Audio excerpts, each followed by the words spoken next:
So now that you told the folks your name, what are your pronouns? My pronouns are she, her, hers. Thank you, thank you, thank you. What led you to YTT, my dear? Oh my goodness. Let's see. That was, 9 years ago? Almost 10? I was a middle school science teacher, and I was going to yoga every chance I could get. Like, I was in class every day, and it was really helping, like, my mental health, my physical health, like, just, full holistic wellness. And I realized that my students need that support with just some of the things that we were dealing with in the classroom. And so I started a yoga club at my school. And then I was like, oh, I want to do this for real. And I talked to my teacher about it. And she was like, yeah, I was going to like submit your name anyway. And I was like, oh, okay. And so I started yoga teacher training.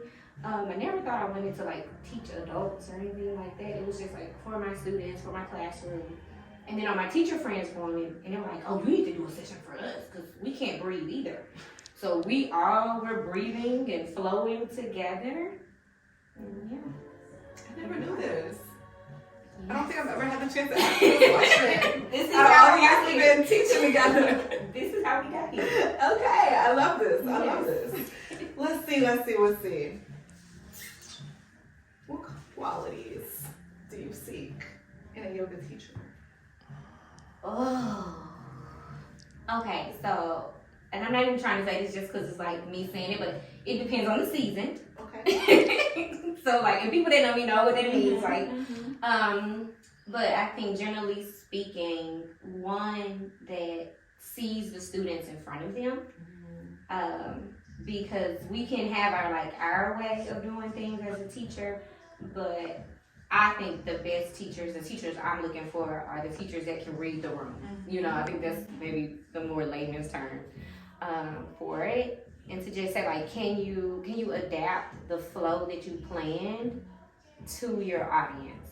And even if you see my name like on the register, is this like Bridget in the summertime that's ready to hit it?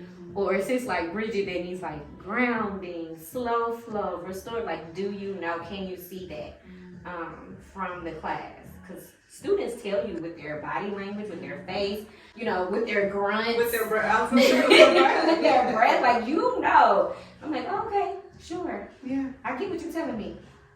I feel like that's so important and underrated and underappreciated and underdiscussed, because there's so many teachers that show up like, this is what I'm teaching today, and it doesn't matter. Literally, and it's like, you fit my box. Right. No, baby. Yeah. It's such a turn off for people too. Exactly. Or, you leave feeling defeated. And I know sometimes everyone goes to the yoga mat for different reasons. But sometimes people want to go for the challenge, or sometimes people want to go for the nurturing, for the care. But no one wants to leave the mat defeated. Yeah, absolutely. And sometimes sticking to that plan, it defeats your students. Well, they're not even your students now, because they're not coming back. Right, they're not you can't claim them, actually. They're not coming back to you. Let's be clear. What's on your playlist right now? Oh, okay, it's that song. So there was no power today, so I had to Uber to the gym, and I Ubered to the Planet Fitness, and the man in the car, he was playing, what's that song? Oh my goodness, I don't know how it goes. This old school. I don't know the name of it. But I literally went to Spotify, went to the playlist, and I'm like, oh, this is it. But essentially like old school jams. Love Train? Group. Yes! That's what it is, Love Train. Yeah. Which version? The original. The original. That's what I'm saying. This is I can't even remember who recorded the original. Groovy vibes. Like, that's the mood. I like it. Yeah, that's the mood. All right. I'm only going to ask you one more question, because you're ready to get off the hot seat. Yeah. The lights, y'all. Right. You love the lights. You attract the lights. Like, come on. What's the biggest lesson yoga taught you? Oh my goodness. I mean, the hardest question in the deck.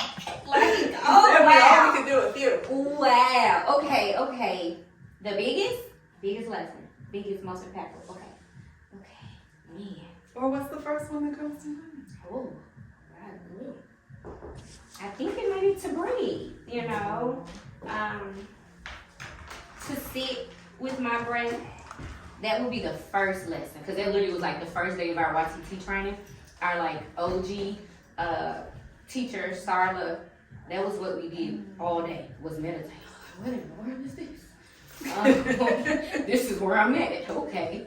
But yeah, and I think like the extension of that is to be okay with where I find my breath, to know that the rhythm, the pace, it may be different. Because I will tell you, I used to kind of like internally harp on the fact that like my inhale was a lot shorter than my exhale. And you know, I talk about this bounce, like they should match. And I just remember being like guided through so many different types of breath work. And my inhale, I would feel like I would be fighting for dear life to keep pace with my teacher's inhale.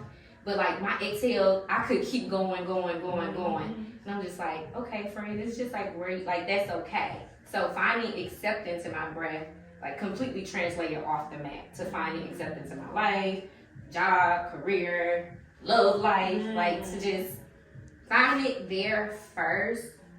And then I truly started to grow my breath, to find a more equal balance with the breath, but I had to accept it first.